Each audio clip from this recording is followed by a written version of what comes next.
Welcome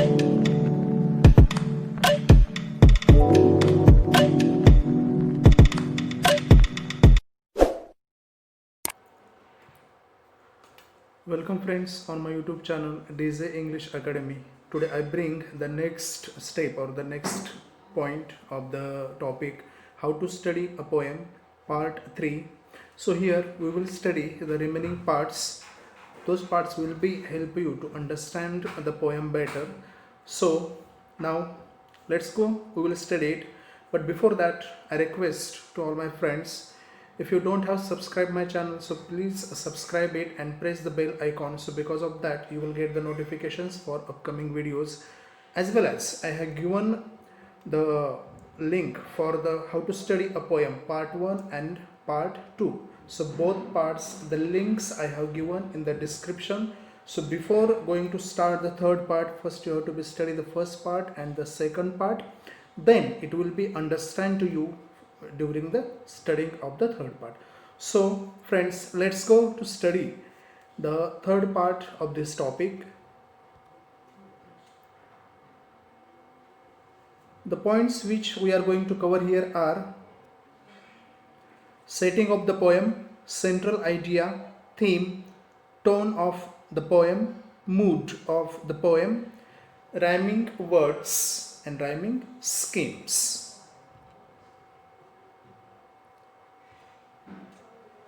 So first point is setting of the poem. Setting means what? The poem or the event which has happened in a particular place. The setting of the poem means the time and the place in which the event has taken place. Whether the poem or the event has taken place in nature or on the mountain, in water or the specific area. So the settings includes the places like social status or statues, weather, historical period, beautiful nature, war, water, mountains, forest, air, sky. So these are the different places where the event or the story has happened. So we can understand here exactly where the poem or the event of the poem has happened. So we can understand here. That's why it is necessary for us to understand setting of the poem.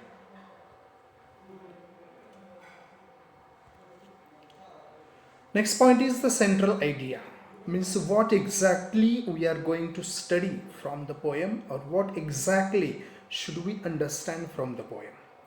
Central idea means the central element of the story which ties together all the fictitious events. The events which are portrayed or depicted in the poem, all those events from the beginning to the end are tied up together.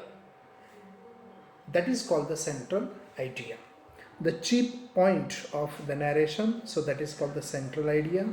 It is the idea on which the story is built up, so that is called the central idea. Central idea is also called as the central message. जो poem हम पढ़ते हैं उसमें जो theme दिया जाता है, जो जैसे हम व्हाट वी से द सेंट्रल कंसेप्ट और एक आइडिया जिसे बोलते हैं, so that expresses exactly the theme of the poem, so that is called the central idea.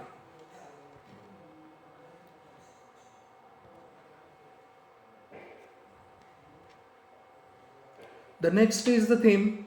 What is the theme then? If the central idea means exact point of the poem, theme means it is a story, it's underlying the message or big idea.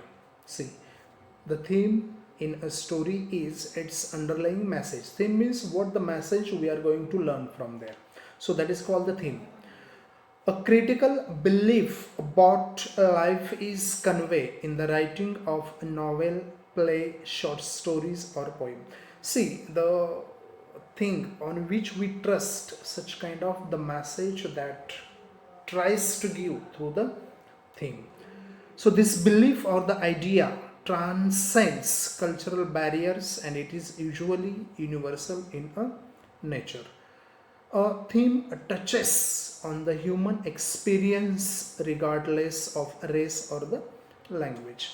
Theme means the emotional concept that touch the feelings of the human being. Theme means the subject or main story that we are going to study. Presentation of particular idea or the message, that is called the theme. Here the tone means what kind of the voice is coming from the poem. The quality of a person's voice, the word which describe the mood of a poem is called tone. So what are the types of the tone here? Serious tone, humorous tone, amused tone, angry tone, playful, cheerful, sad, gloomy. So these are the different types of the tone that we can understand while we studying the poem. You can see some images are given here. The animal shows that the angry mood, the nature shows that a playful, the theme or the tone here. The one girl is crying, so this is we can call as sad.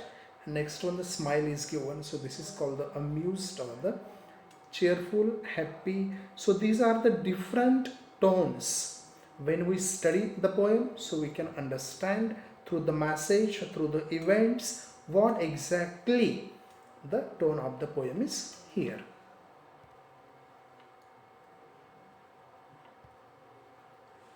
The next is mood.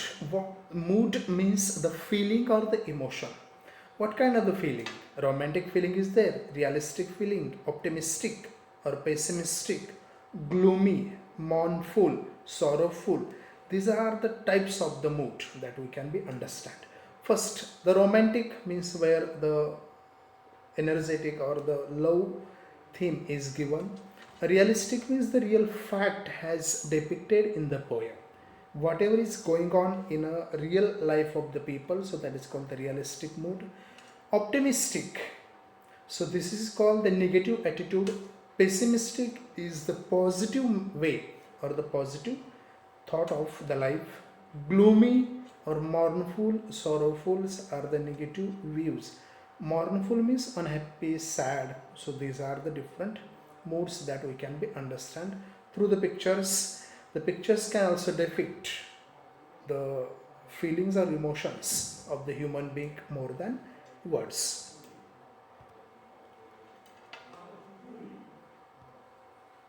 So here, next point is the rhyming words.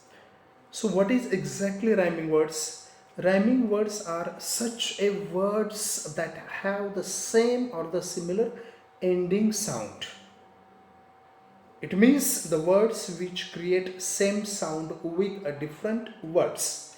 For example, we will see CAT, cat, MAT, mat, cat, mat. These are the two different words. But if we see the sound of the last two words, at, CAT in that at, MAT in that at. So the words which create the same sound of the last letters, so those are or that is called rhyming word. ROUND, round, SOUND, sound, ound is the sound, or this is kind of the phonic is coming here. Ten, PEN, pen, TEN, ten, pen, ten. So in that N is the phonetic sound is coming from there. Then RED, red, BED, bed, eight. This kind of the phonetic sound is coming here, where the vowel and consonant which comes together and make a phonic sound, so that is called the rhyming word. SIN, PIN, sin and pin. So these are the words which make the same sound with a different spells, like big, dig, book, took, say, pay. So these are the different kind of the rhyming words which comes at the end of each line. Okay. So you can understand how to make a rhyming words. See the first. Roses are red, violets are blue. I am out of my head with thinking of you. So these are the 4 lines. So now how to write the rhyming pattern? See the first line. The last word of the first line is red. So we will now see where such a word will match, whether it will match to blue, whether it will match to head, or whether it will match to you. See, red, blue. Does it match? No. Red, head. Does it match? Yes, it matches here. So the first word so there we will write there a, and to whom the last word will match, there will be write the second a. Means the first letter red that will match to the head. So there will be write the a. It is the first rhyming word. Second rhyming word blue. So there will be write the b. Why? Because it is a second word.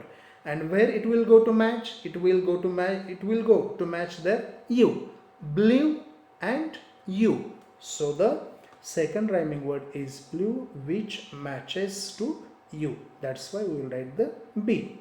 Okay. Next, if you see here, the poem is given. Twinkle, twinkle, little star, how I wonder what you are, up above the world so high, like a diamond in the sky.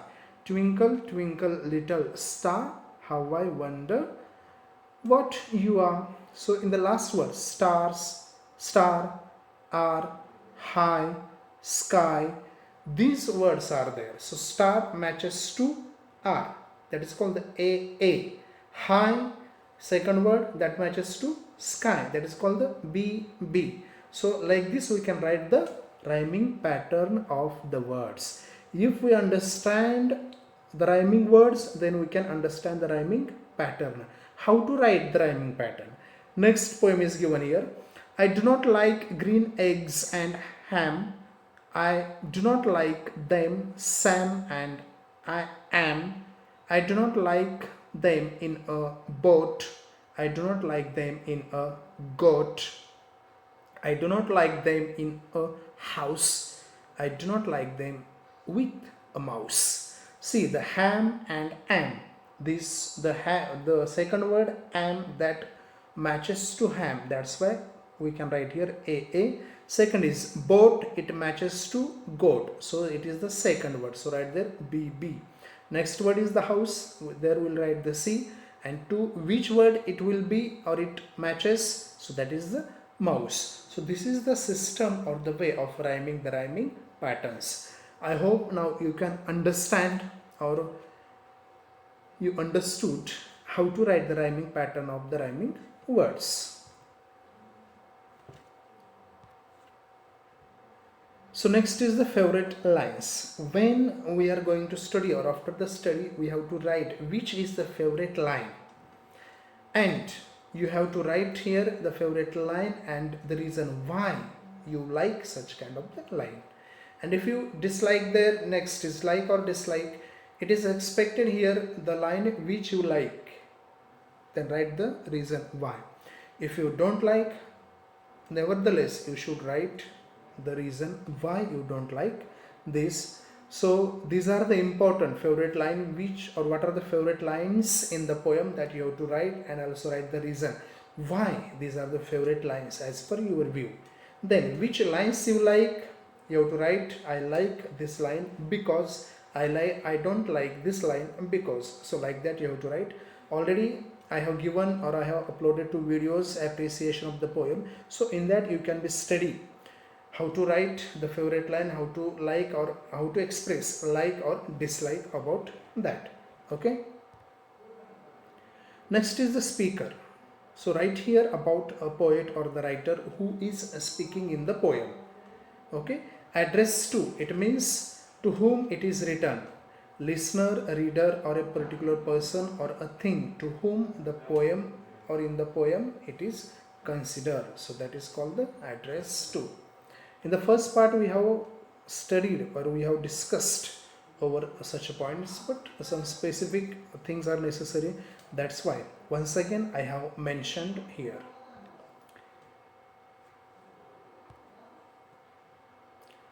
Next one is recite the poem. Already we discussed, but I will once again explain it. When someone recite a poem or a piece of the writing, so they say it aloud after they have learned it, and they recite poetry to one another. Recite the poem is to try to recall the poem. Okay, first if we recite the poem, so it will be fit in our memory, and when we want to recall, so we can be reminded. So that's why the poetry is necessary to recite. Then the moral or the message, concerned with the principles of the right or wrong the behavior. Moral tells us how to behave in a life. Why we need the moral or the message from the poem? Because moral or the message that tells us the principles of what is right and what is wrong in the behavior. So this will be help us to develop, to make a progress, or to bring on a proper track our life. Next is the comprehension, the important parts. When we are going to study the poetry, so the two important parts are there. One is the comprehension and second is the appreciation. So first we will see the comprehension. So what is meant by the comprehension? Comprehension means the ability to understand something, to understand a given topic, to understand a given event. That's why the comprehension is important. So what kind of the tools we can use to check whether we understood such a topic or not? First is the oral, in which different kind of the questions can ask. Second is the written, then activity, project, practical and field visit. So through these tools, the teacher can judge a student whether that student is able to understand the given topic or not. So this is the part of the teachers, this is not the part of the students. But you should know what are the tools that use while comprehending someone.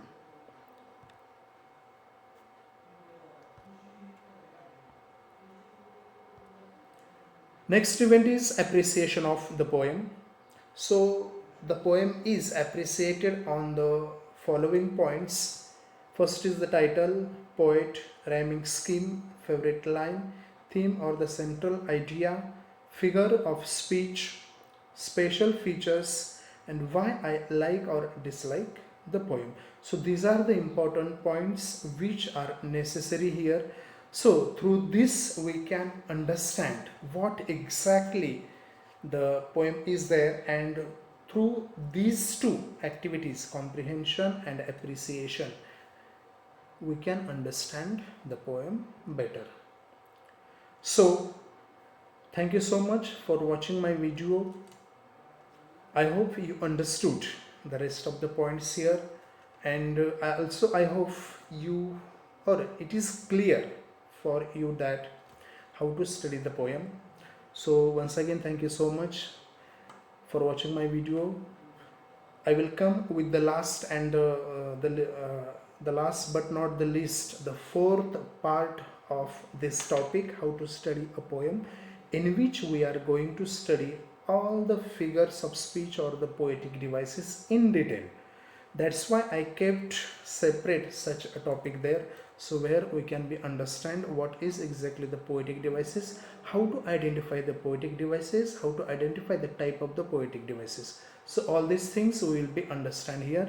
So thank you so much for joining with me, and thank you so much for the friends, those are students, those have subscribed my channel, and those left to subscribe, please subscribe it. Because of that you will get the notifications and you will be contacted, or you will be touched with me while making the videos.